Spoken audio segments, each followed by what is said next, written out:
Ouais, pour l'Olympia, donc très peu de temps. C'est une aventure au-delà du spectacle, puisque les gens vont jusqu'à Paris, de Vannes à Paris, Vannes, Ploërmel, Rennes, Paris, visitent Paris, viennent soutenir le Bagad, voir le Bagad à l'Olympia, reviennent le soir, c'est un dimanche exprès pour que les Bretons puissent travailler le lundi.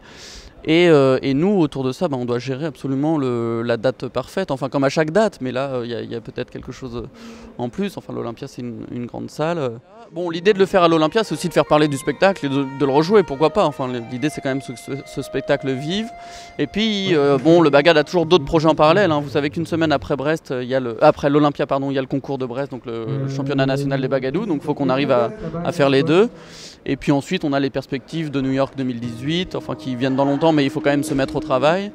Et puis beaucoup de choses comme ça. Donc la différence de Contre-champ, c'est d'apporter en plus du Bagad, en plus de la musique, enfin déjà avoir une musique particulière, ça c'est notre domaine dans Contre-champ, mais dans les autres spectacles aussi, et d'apporter en plus de ça tout un côté très professionnel de lumière, de vidéo aussi, et de synchroniser tout ça ensemble. C'est ça le but de Contre-champ, c'est un espèce de concert de musique de film bretonne.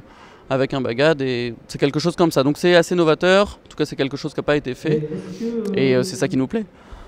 Je crois qu'on bouge notre ouest au Bagad de Vannes.